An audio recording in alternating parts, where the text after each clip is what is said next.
Driver, গাড়ি বের করো। আমি চামেলিকে ঢাকায় নিয়ে গিয়ে বিয়ে করব। ঠিক আছে বন্ধু। আর হ্যাঁ, বিয়ের পর আমরা সুইজারল্যান্ড যাব হানিমুন করতে। তাহলে কি আমি টিকিটের ব্যবস্থা করব? না, তোকে কিছু করতে হবে না, বাবা সব ব্যবস্থা করে রাখবে। আর হ্যাঁ, তুইও যাচ্ছিস আমাদের সাথে। না না বন্ধু, আমি তোদের সাথে না যাই। তুই আর ভাবি একসাথে যাবে হানিমুনে, সেখানে আমি গিয়ে কি করব? আর আমি যদি তোদের সাথে যাই, খালামাকে ঢাকা কে দেখার আছে? কেউ তো দেখার নেই। এবার অন্তত আমাকে মাফ কর, আমাকে মুক্তি দে।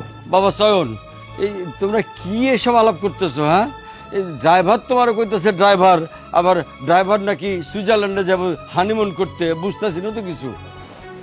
ড্রাইভার ও না আঙ্কেল, ড্রাইভার আমি। হ্যাঁ, আর ও হচ্ছে আমার মালিক কাম বন্ধু জনাব আবির চৌধুরী, চৌধুরী গ্রুপ অফ ইন্ডাস্ট্রিজের একমাত্র উত্তরাধিকারী। আস্তাগফিরুল্লাহ নাউজুবিল্লাহ। জামাই, তুমি কি আবল তাবল কথা বলতেছো? কি মালিক, কি শুনতেছি? আবল তাবল না, আবল তাবল না, ও যা বলছে সত্যিই বলছে।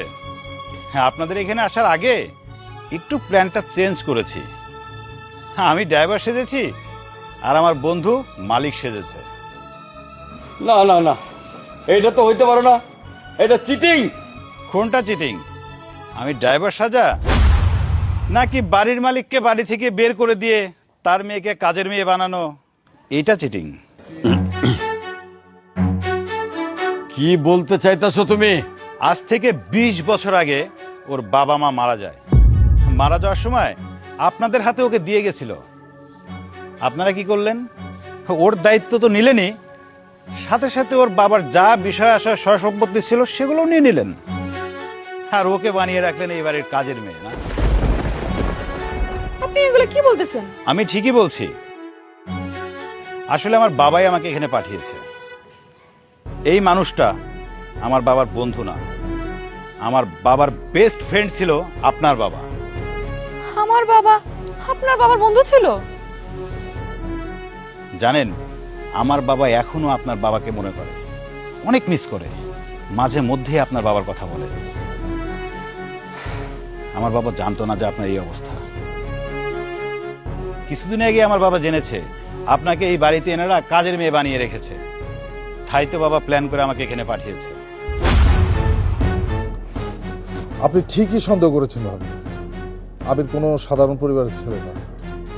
আবির এবং আবিরের বাবা দুজনেই বন্ধুত্বের মর্যাদা দিতে জানে। এই যে আমি আবিরের বন্ধু। আমার মা আবিরের বাসায় কাজ করত।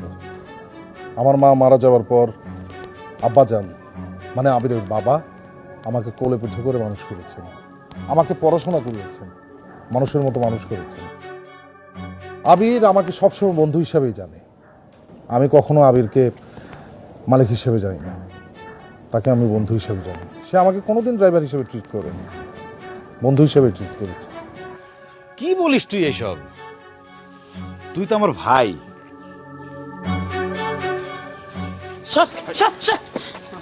বাবাজি, বিশ্বাস করো, আমরা আসলে বুঝতে পারি নাই। আমি বুঝতে পারি নাই, এই জন্য তোমার সাথে খারাপ ব্যবহার করছি, খাওয়া দাওয়া ঠিক মতন দেই নাই। আসলে আমরা এত খারাপ মানুষ না। আর তুমি আমার মেয়ের বিয়ে করো, আজকের থেকে তোমার আদর যত্ন যা লাগে সব করো, মাথায় তুলে রাখবো, মাফ করে দাও। আপনি কি মনে করেছেন আবির বুঝে শুনে এই সিদ্ধান্ত নেয়নি? অবশ্যই সে বুঝে শুনে এই সিদ্ধান্ত নিয়েছে। দুনিয়া উল্টে গেলেও এই সিদ্ধান্ত পরিবর্তন হবে না। বন্ধু চল। ও, যাবার আগে একটা উপদেশ দিয়ে যাই। টাকা পয়সা ধন দৌলত কেউই মরার পর সাথে নিয়ে যেতে পারবে না, যাবে শুধু ভালো ব্যবহার। আপনারা একটু ভালো হন। আর একটা কথা, আগামী 1 মাসের মধ্যে এই বাড়ি খালি করবেন। চলো।